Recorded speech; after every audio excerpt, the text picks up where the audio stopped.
Guys, dito tayo punta tayo ng munisipyo. Ayusin ko tong ano ko ito tayo munisipyo ng ito sa Malbatan na yun po. Kasi ayusin yung birth certificate ko eh. Ito po. Yung kasama ko, asawa ko, nagmamadali kami para makabalik kami agad. Ito po. Papasok po tayo ng munisipyo ng Samal Bataan. Dito po kasi ko pinanganak eh. Hindi ko alam kahit saan siguro dyan. Nalimutan ko na, magtanong ka na lang eh. Hindi naman ako nakatira dito eh. Ay doon. Dito, hindi ko alam kung saan ang pasukan dahil tagal ko nang hindi umuwi dito eh. Ito guys. Kung saan na lang po abutin ng video na to, biglang mag-i-stop to ha. Kasi hindi ko alam kung mahaba pa yung memory nito, ano ko. Kung saan na lang po abutin to, hanggang doon na lang po ang paalam ko guys. Magpapauna na ako, Kuya Raymond Vlog. Keep safe, keep healthy, always trust God. Salamat sa Diyos. Unahin ko na po yun para po kung sakaling biglang mamatay, alam niyo na po ibig sabihin nun na namatayan ako, naubusan ako ng memory. Ito po, pasok na po kami.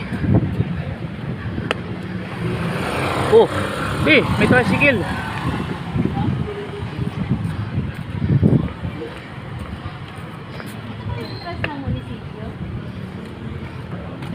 Dito lang kami guys.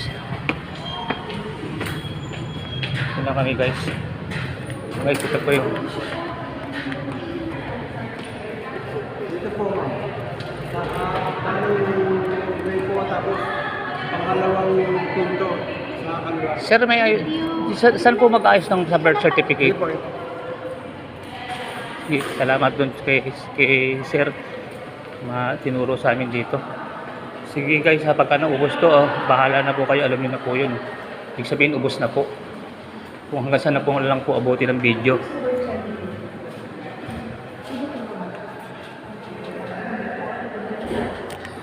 Sige, kumato ka na lang. Oh, baka mo lang kung saan na lang mauubos na. Hindi ko na lang mag-video habang nag-ano ko ako nakikipag-usap. Dito po yung sa birth certificate. Ako makabali pa na. Hindi ko na lang mag-video.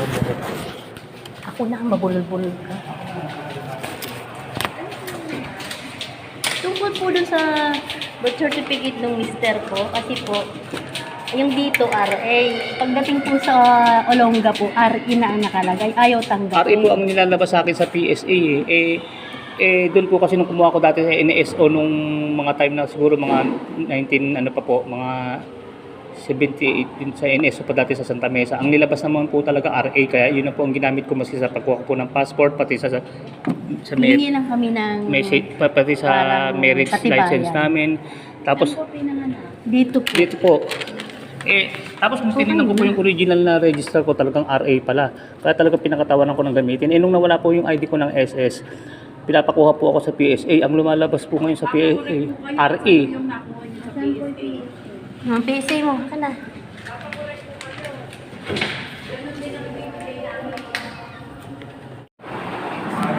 Hello, dito na kami sa munisipyo.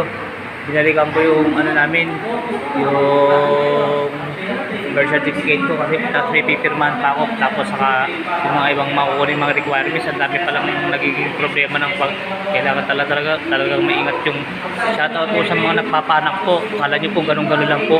Maging maingat po kayo sa pagsusulat ng birth certificate po ng batang papaanakin nyo dahil isang letra lang na pagkakamali, ang laki pa ng problema ng idinudulot nyo dun sa batang ipinanganak. Kaya tong vlog ko na to, aral din po to sa mga nagpapaanak na kayo po, pag nagpaanak po kayo, siguraduhin nyo kung tama yung spelling nung batang ipinanganak kasi ang laki po ng magiging problema yan sa konting pagkakamali nyo.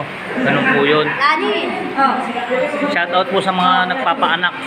Ingatan nyo po yung spelling nung ano, para po pag pinasa po sa munisipyo, hindi po siya magkakaroon ng problema paglaki niya.